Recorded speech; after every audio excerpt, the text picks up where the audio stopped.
Nobody is thinking about you. Not the way you think they are, not the way you fear they are.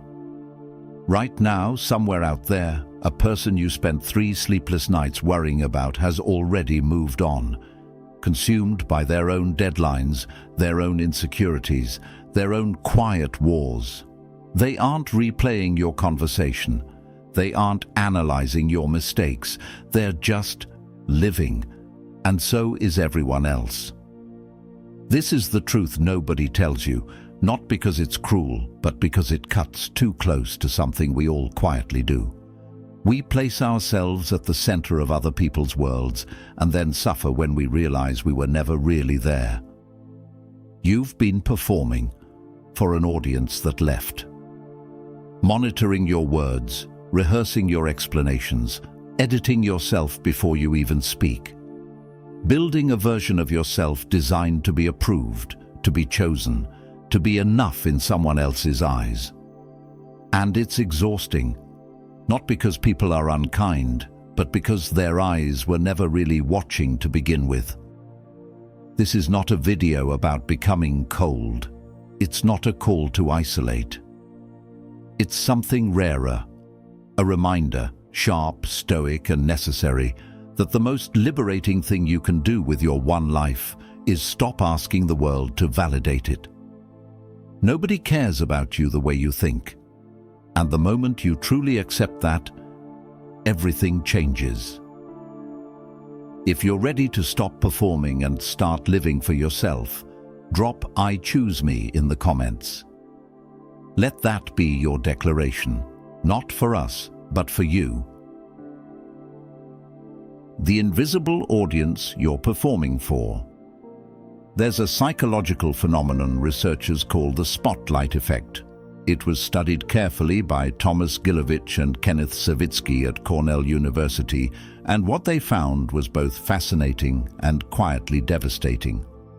When people make a mistake, spill something, say the wrong thing, wear the wrong outfit, they consistently, dramatically overestimate how much other people noticed. They walk away convinced that everyone saw, everyone judged, everyone remembered. But here's what the data showed. Almost nobody noticed, and the few who did, they forgot almost immediately because they were too busy managing their own internal spotlight, their own embarrassments, their own anxieties, their own desperate need to be seen and not judged. You are not the exception to this, neither am I. Think about the last time you said something in a group and immediately replayed it in your head for hours afterward. You analyzed your tone, second-guessed your word choice, wondered what they thought, building an entire courtroom in your mind with yourself as both defendant and judge. Meanwhile, the people in that room had already moved on. They were thinking about what to eat for dinner. They were mentally drafting a text message. They were managing their own invisible courtrooms.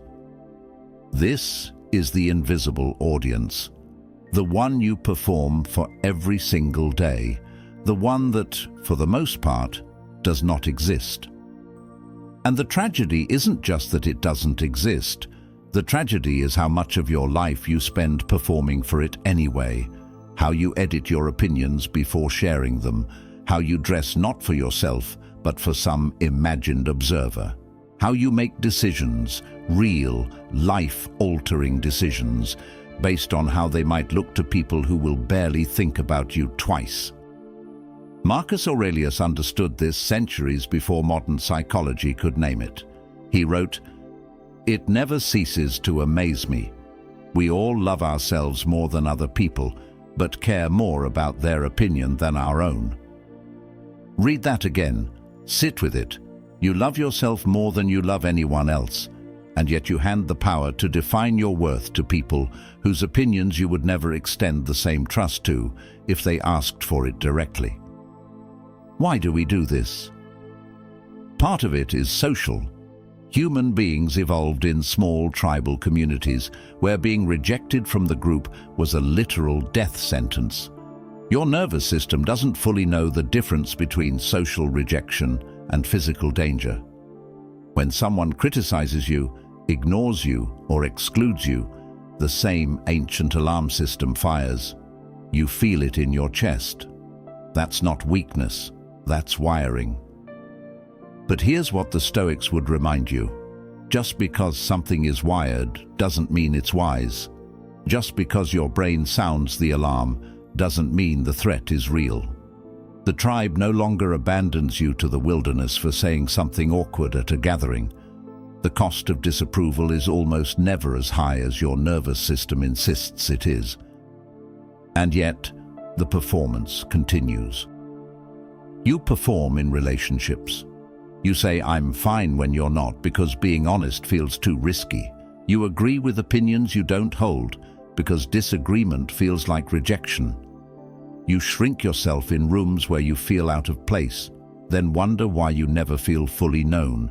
You are playing a role for a theater full of people who are all too busy playing their own roles to watch yours.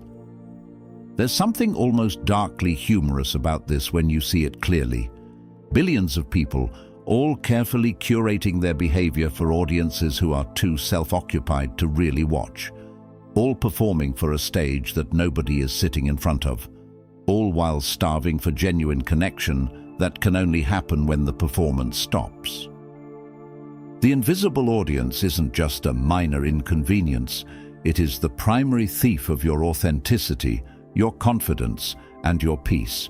It keeps you in relationships that have expired, in jobs that suffocate you, in versions of yourself that fit everyone else's comfort but your own. You stay small, so others won't feel threatened. You stay quiet, so others won't be uncomfortable. You stay stuck, so the invisible audience in your head will finally approve. It won't. That's the cruelest part. The invisible audience you're performing for is not even a real audience. It's you. It's your own fears wearing other people's faces. It's the voice that tells you that you're not enough, dressed up in the imagined judgment of people who are mostly just trying to get through their own day. Seneca wrote, "He who is everywhere is nowhere." When your attention is constantly split between your actual life and the imagined audience watching it, you are never fully present in either. You ghost your own existence, chasing approval from ghosts. The first step forward isn't to stop caring. That would be dishonest. The first step is simply to see the audience for what it is.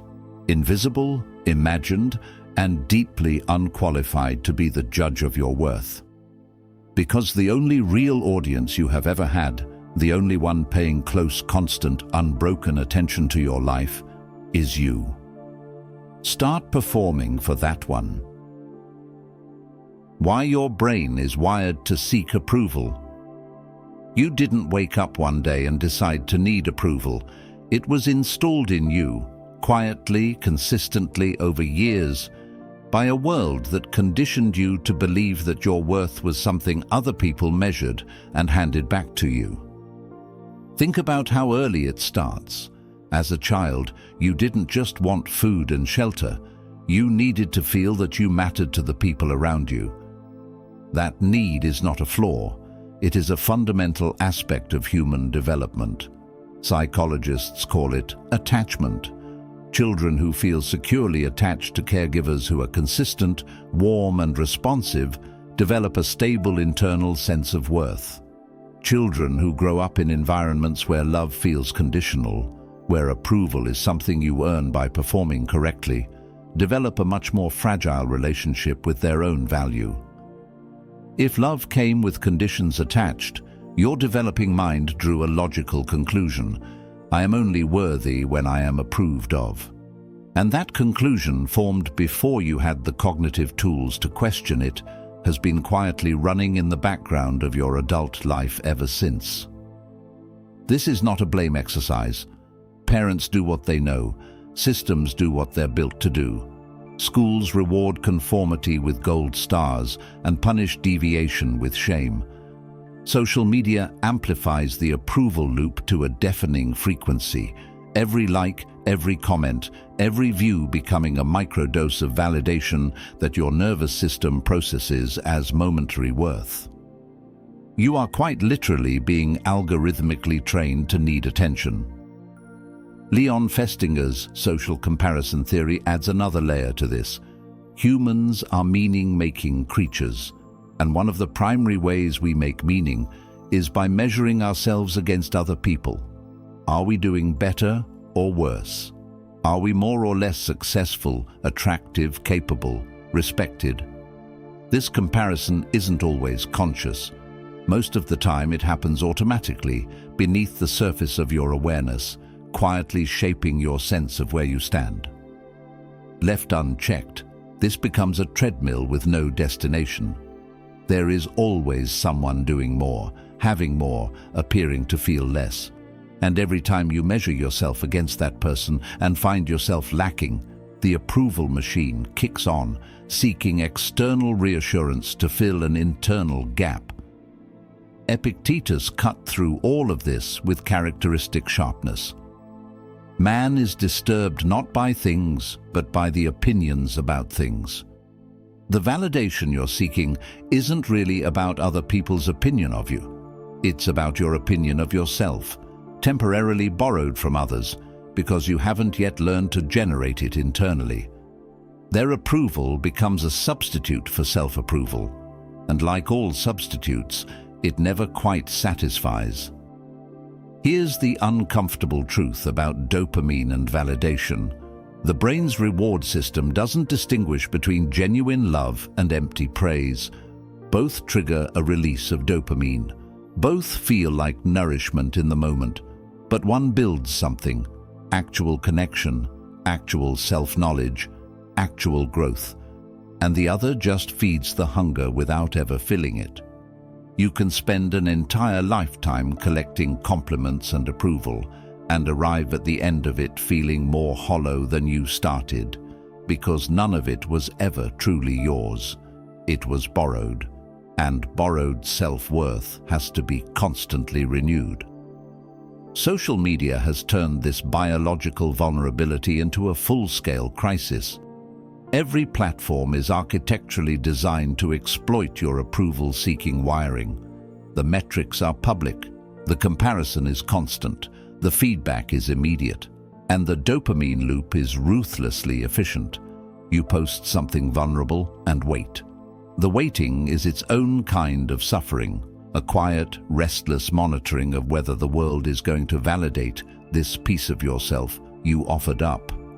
When the response comes, it satisfies for about as long as it takes to check again.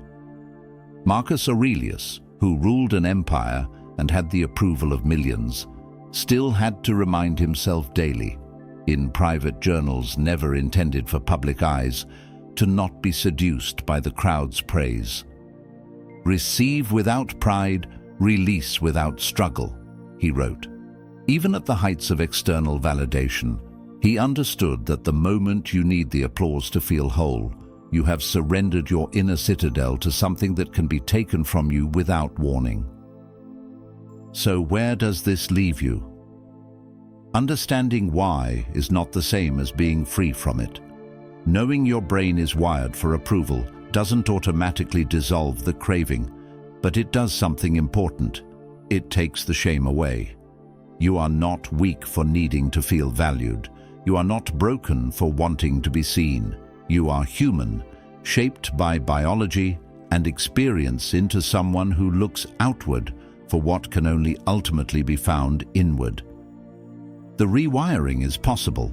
It is not fast, and it is not painless, but it begins with a single, quiet act of courage.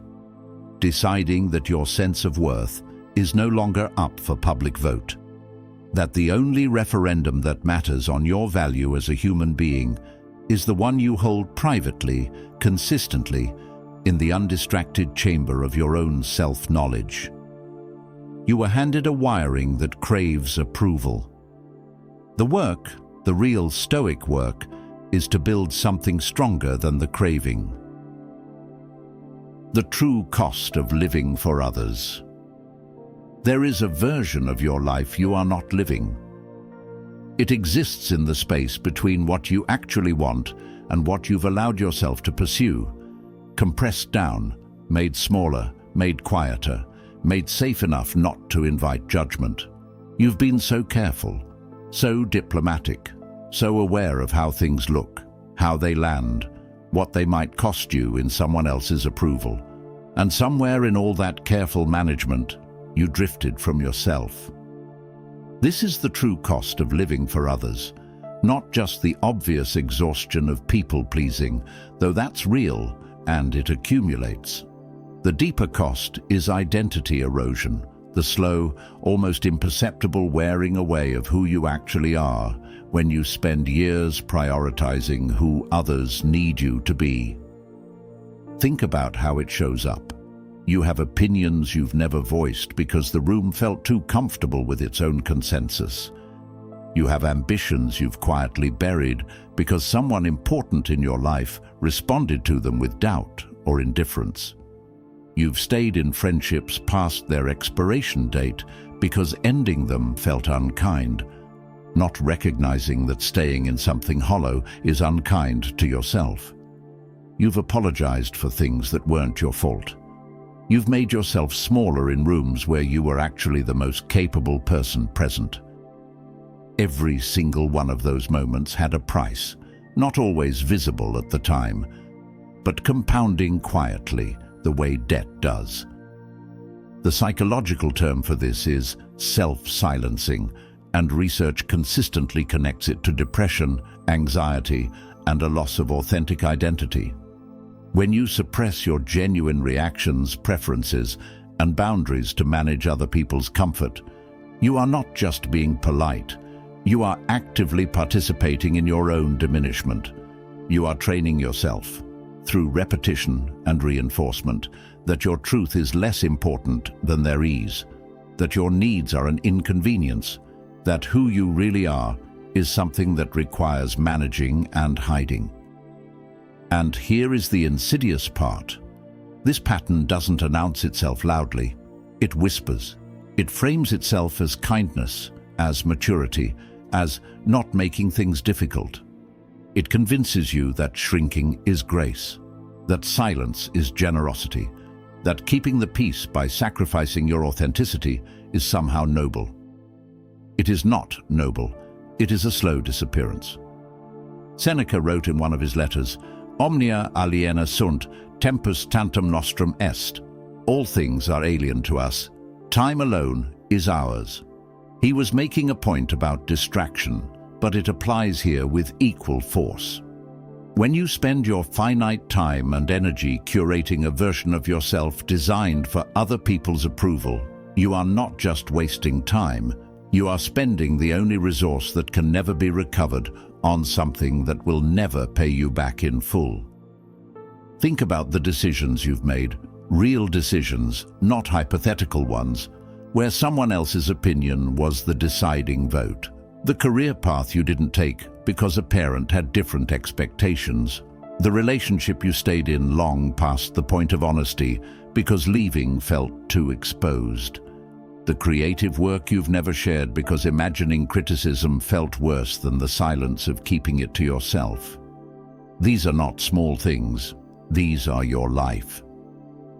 And the people whose approval you were protecting? Most of them have moved on. Most of them are not thinking about those moments. Most of them are living their own lives, making their own decisions, worrying about their own invisible audiences. The sacrifice you made on the altar of their approval wasn't even witnessed properly. The audience didn't stay to see the whole performance. You gave something real and irretrievable for a standing ovation that never came. This is not said to create bitterness. Bitterness is just another form of giving other people power over your emotional state. This is said to create clarity. The Stoics were not cold people. Marcus Aurelius loved deeply his family, his friends, his citizens. Seneca had rich and genuine friendships. Epictetus, despite his history of enslavement, showed profound warmth toward his students. What made them Stoic was not the absence of care. It was the refusal to allow other people's judgment to become the measure of their worth. They distinguished, sharply and deliberately, between love and approval. You can love someone deeply without needing their approval to feel whole. You can respect someone without making their opinion the final word on your value. Living for others also has a physical cost that rarely gets discussed.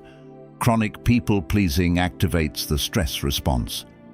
The constant monitoring, are they happy with me? Did I say the right thing? Will they approve?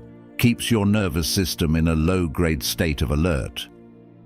Over time, this contributes to anxiety, fatigue, difficulty making decisions, and a pervasive sense of never being quite enough no matter what you do. You are paying for their comfort with your health. So ask yourself honestly, what version of your life have you been postponing? What have you wanted to say, do, create, or become that you've kept compressed in the name of keeping everyone else comfortable? What decisions are waiting for you on the other side of what will they think? The cost of living for others is paid in the currency of your actual life. And unlike money, that currency cannot be earned back. The question isn't whether you can afford to keep paying. The question is whether you've been paying long enough to finally decide it's time to stop. Attention is not love. Silence reveals everything. At some point, most people confuse the two. Attention and love.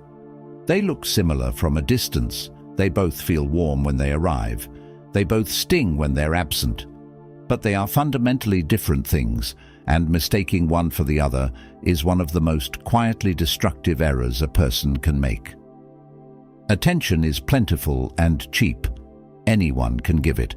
Someone can watch your every move, follow your social media obsessively, text you constantly, and be entirely absorbed in your life, not out of love, but out of habit, anxiety, loneliness, or the need to feel needed.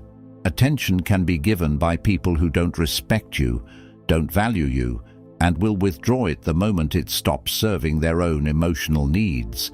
Attention is a behavior. Love is a commitment.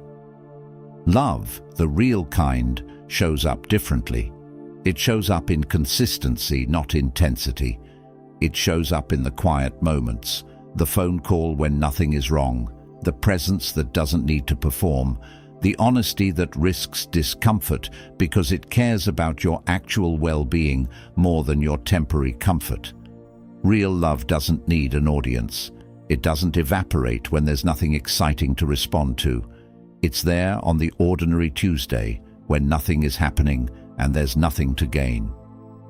Now think about the people in your life who have given you a lot of attention. Then think separately about the people who have been consistently, quietly, reliably there. They are not always the same people. In fact, sometimes they are not even close to the same people.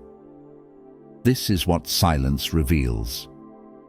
When you stop performing, when you stop being entertaining, available, agreeable, or useful, the people whose presence was always conditional begin to fade. They don't make a dramatic exit. They just become less and less present. The texts become shorter, then rarer, then absent.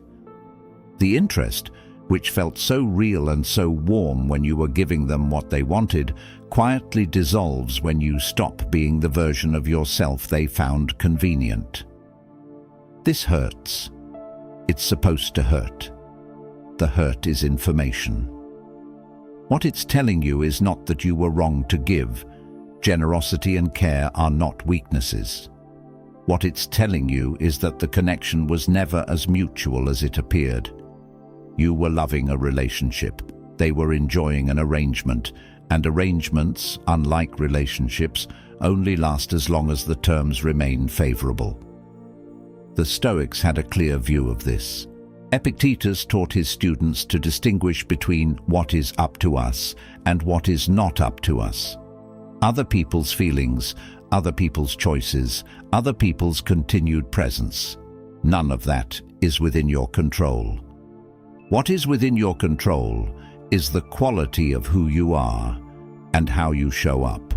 When you chase someone's continued attention, trying to perform well enough to keep them engaged, you are spending energy on something that was never in your hands. Let them go, not in anger, not in bitterness, but in the clear-eyed recognition that someone who only shows up when it's convenient for them was never truly showing up for you. Silence also reveals you to yourself. When you stop filling every quiet moment with the noise of seeking, scrolling, performing, monitoring whether people are responding to you correctly, you begin to hear something underneath. Your own voice, your own needs, your own clarity about what you actually value, what you actually want, and what you've been tolerating in the name of not being alone with those questions. Most people are terrified of that silence. They fill it with their phones, with busy schedules, with relationships that don't nourish them, but at least provide the hum of activity. Because in the silence they might have to reckon with how much of their external seeking has been a way to avoid internal knowing. There's a particular kind of loneliness that comes not from being alone, but from being surrounded by people who don't really know you, because you've been too careful, too managed, too performed to let yourself be known. That loneliness is among the most acute a person can feel, and no amount of attention from those same people will fix it, because it's not their attention you need, it's your own honesty. When someone goes quiet, when someone fades, when someone who you thought cared reveals through their absence that they were always more invested in what you gave them than in who you actually are. That silence is not a verdict on your worth. It is a clarification of reality. They were not who you needed them to be, and now you know. Here is the gift inside the hard lesson. When you stop confusing attention with love, you stop accepting less than love. You raise the bar, not out of arrogance or guardedness, but out of genuine self-respect. You stop being grateful for crumbs because you've forgotten what a full meal feels like. You start recognizing the difference between someone who makes you feel seen and someone who merely makes you feel busy, between someone who adds to your life and someone who just occupies space in it. And you start to understand, maybe for the first time clearly, that you would rather be known by one person who truly sees you than celebrated by 100 who only see what you perform. Quality over noise, depth over attention, truth over the warm hum of being temporarily chosen. That is where real love of others and of yourself actually lives. Nobody is coming to save you. This might be the hardest thing in this entire video to hear, so let it land slowly. Nobody is coming. Not to rescue you from the circumstances that are holding you back. Not to hand you the motivation you've been waiting for. Not to see your potential so clearly that their belief in you finally ignites your belief in yourself. Not to give you the closure that would let you finally move on. Not to choose you so completely that you finally feel chosen enough to choose yourself. Nobody is coming. And that is not a tragedy. It is the most clarifying truth you might ever accept. There is a kind of waiting that most people don't even recognize as waiting, because it has become so woven into the texture of daily life. You wait for someone to notice how hard you're working. You wait for the relationship to change without having the conversation that might change it. You wait for conditions to become better before you begin the thing you've been meaning to begin. You wait for permission from a parent, a partner, a society, a version of yourself that feels ready enough before claiming the life you want. The waiting is seductive because it feels safer than action. If you're waiting, you can't fail yet. If you haven't tried, you haven't been rejected. The waiting has its own strange comfort, like standing at the edge of cold water and telling yourself you'll get in when the conditions are right. But the conditions are never going to be right. And while you're waiting, the water doesn't warm. Time just passes. The Stoics had a word for this: procrastination of the self. Not laziness, but the deeper paralysis that comes from believing that something external needs to shift before you can begin to live fully. Marcus Aurelius addressed it directly. Confine yourself to the present. Not the present as it might become, the present as it is. Because the life you're waiting to start living has already been in progress for quite some time now. Think about the closure you've been seeking. From a relationship that ended badly, from a person who hurt you without explanation, from a version of yourself that you're still grieving. You've been waiting for them to come back with an apology, an explanation, an acknowledgement that would allow you to finally exhale. But what if they never do? What if the explanation is never satisfying? What if the apology comes too late to change anything that matters? Closure is not something another person gives you. It is something you grant yourself, a private act of deciding that the story has taught you what it had to teach, that carrying the unresolved weight any further is simply too expensive, and that moving forward does not require their participation. You close the door yourself. You don't wait for them to knock. The same is true for motivation. There is a pervasive myth that motivation is something you feel before you act, that you're supposed to wait for the feeling of readiness before beginning the work. But the Stoics, and every honest practitioner of discipline before and since, understood the opposite. Action creates motivation. Movement creates momentum. You don't wait until you feel ready to build your life. You build your life, and the feeling of readiness arrives as a byproduct. Epictetus, who began his life as an enslaved person with no control over his physical circumstances, understood this with a clarity that most people with far greater freedom never access. He could not change his chains. He could not wait for someone to come and grant him the inner freedom he cultivated. He built it himself, in the only domain that was ever truly his own mind. "Make the best use of what is in your power," he wrote, "and take the rest as it happens." What is in your power? Right now, today, with the exact circumstances you have?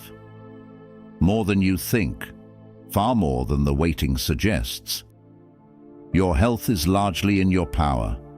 Your habits are in your power. Your honesty with yourself and the people who matter to you is in your power. Your attention is in your power. What you read, what you build, what you pursue, how you treat people, whether you do the hard thing or the easy thing when no one is watching, all of that is in your power. Nobody is coming to make you do any of it. Nobody is coming to validate it while you do. Nobody is watching closely enough to notice if you quietly stop. And that is precisely the freedom on offer here, the terrifying, exhilarating freedom of being entirely responsible for your own becoming. When you stop waiting, something shifts. The energy you were spending on anticipation, on hoping, on performing so someone might finally notice, on crafting explanations for why you haven't started yet, that energy becomes available for something else, for the actual work, for the actual life. Nobody is coming, so go. Build the thing, have the conversation, end what needs ending, begin what needs beginning, not because someone finally saw you well enough to believe in you, but because you finally saw yourself clearly enough to stop needing them to. That is where self-respect actually begins, not in affirmations, not in someone choosing you. In the quiet, private decision to stop waiting for permission and start showing up, fully, consistently, without an audience, for your own life. Stop performing, start building. There is a version of you that exists only when other people are watching. This version is curated, calibrated, careful. It knows how to present well, how to frame things favorably, how to manage impressions so the observer comes away with the right conclusion. It's not entirely fake, it's drawn from real material, but it's edited so heavily that it bears only a surface resemblance to the person who exists when the performance ends and the lights go down. Most people live at a significant distance from that person, the private self, the one with actual desires, actual fears, actual capacity, unmanaged, unperformed, unpolished. The gap between those two people is where your energy goes. Every unit of attention you spend on managing perceptions is a unit of attention not spent on building anything real. And the math, over time, becomes brutal. You can spend a lifetime maintaining the performance and arrive at the end of it with an impressive image and an empty interior, respected by people who don't know you, admired for qualities that cost you everything to project, and quietly hollowed out by the work of being something for everyone else while remaining nothing fully for yourself. The Stoics had a concept for the authentic self, the inner citadel, as Marcus Aurelius described it. A place within you that external circumstances cannot penetrate unless you open the gate. Your opinions, your values, your commitments, your character, these are the contents of that citadel. Nobody can take them from you, but you can abandon them. And performance is a form of abandonment, the slow daily act of choosing the approval of the crowd over the integrity of the interior. What would it look like to stop performing and start building? It starts with a radical reorientation of audience.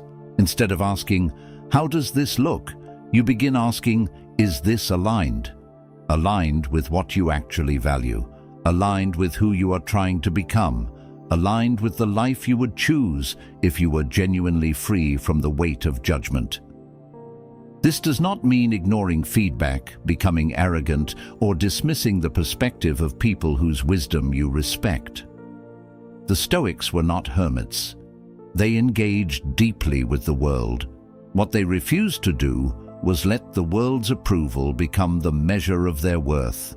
There is a critical difference between someone whose thoughtful feedback you genuinely incorporate because it makes you better, and the shapeless, anonymous mass of imagined judgment that you perform for every day.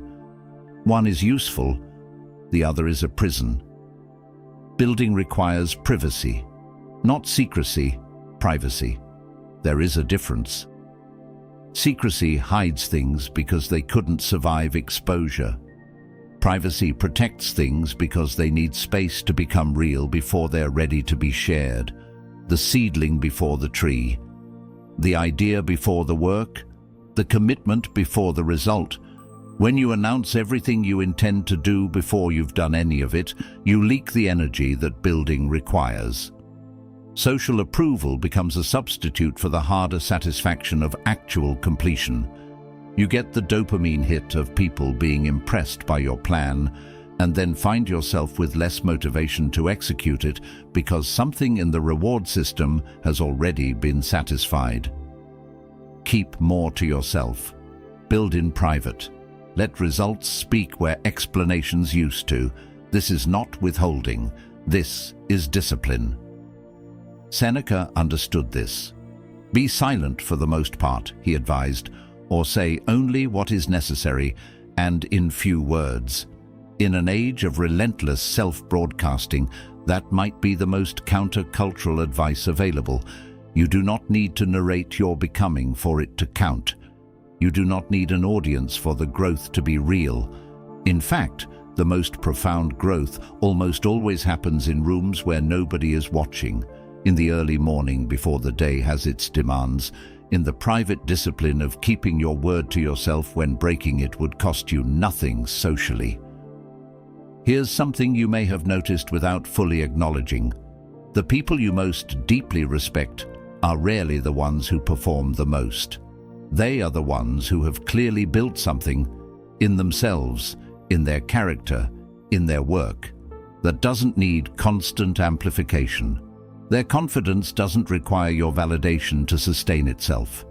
It comes from somewhere internal and stable.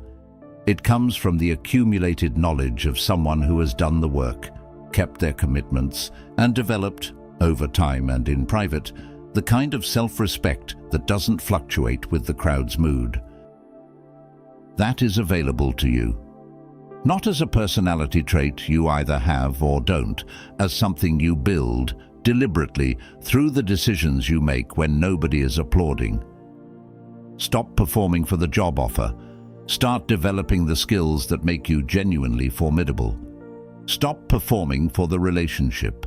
Start developing the emotional honesty that makes you genuinely intimate. Stop performing for the social media audience. Start developing the discipline that makes your actual life the thing you're most proud of. The shift from performance to building is not a single dramatic moment. It's a practice, a daily undramatic choice to put your energy into substance over image, to invest in the interior rather than the exterior, to care more about the person you are when no one is watching than the person you appear to be when everyone is. Marcus Aurelius wrote most of the meditations for himself, not for publication, not for posterity, for the private work of becoming a better man. He was arguably the most powerful person on earth at the time, and he spent his private hours not consolidating his image, but quietly, rigorously interrogating his own character. That is the practice, not grand, not visible, but compounding, the way quiet work always does, into something that no performance could ever replicate, a self that is genuinely, durably yours. Build that, in private if necessary, with consistency, always, and let the results appear in your life without any need for announcement. The Stoic return. Choosing yourself. Every journey eventually has to arrive somewhere. You've moved through the discomfort of seeing the invisible audience clearly. You've sat with the cost of what living for others has taken from you. You've felt the sharp, clarifying truth that nobody is coming, that attention is not love, that the performance was always for a theater that was mostly empty.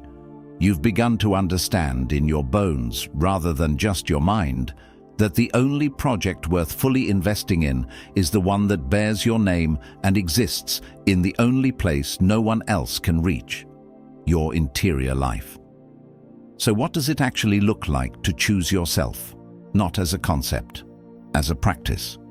Daily, imperfect, real. It looks like this. It looks like making decisions with your own values as the primary compass rather than the imagined reactions of others. Not ignoring those you love and respect. Their perspective genuinely matters, but not placing the imagined judgment of the crowd above your own clear-eyed self-knowledge. You stop outsourcing the referendum on your worth and take it in-house where it belongs. It looks like developing what the Stoics called virtue, not as a performance of goodness for external audiences, but as the private, ongoing practice of acting in alignment with who you intend to be. Marcus Aurelius wrote, "Waste no more time arguing what a good man should be. Be one. Not for praise, not for witnesses, just because it is the only way to build an interior that can actually hold your weight when the external world inevitably shifts." It looks like honest boundaries, not walls built from fear or isolation, but clear lines drawn from self-respect and self-knowledge. You stop being available for everything because you understand that being available for everything means being fully present for nothing. You stop explaining your no until the explanation is longer than the request deserved. You give your time, your attention, and your emotional energy to things and people that genuinely reciprocate, not perfectly, not without friction, but with genuine care and mutual investment. It looks like tolerating and eventually embracing the discomfort of not being universally liked. This is harder than it sounds. The ancient part of your brain that equates disapproval with danger doesn't quiet down overnight. There will be moments when you make an honest choice, hold a real boundary, or stop performing for someone's comfort, and the resulting discomfort will feel almost physically alarming. Your body will tell you that you've done something wrong. Your mind will begin rehearsing explanations and apologies. This is the moment to pause and ask, am I actually wrong? Or am I just uncomfortable with the unfamiliar sensation of being genuine? Those are not the same thing. The discomfort of authenticity is not the same as the guilt of wrongdoing. Learn to tell them apart. It looks like doing the work, whatever your work is, with the kind of consistency that doesn't require external motivation because it has become its own reward. The Stoics believed deeply in the inherent satisfaction of excellent effort, independent of outcome or recognition. You have power over your mind, not outside events. Marcus Aurelius wrote, "Realize this, and you will find strength." The strength is not the absence of challenge, it is the accumulated experience of having faced challenge without outsourcing your response to someone else's approval. It looks like forgiveness of others, but especially of yourself, for the years spent performing, for the boundaries you didn't hold, for the version of yourself you abandoned in the name of keeping someone else comfortable. The self-compassion that comes with this kind of reckoning is not softness. It is the rational recognition that you were doing what you knew how to do with what you had at the time, and that you now know more and can do differently. It looks like silence that no longer frightens you. The person who has genuinely chosen themselves does not need to fill every quiet moment with external stimulation or validation.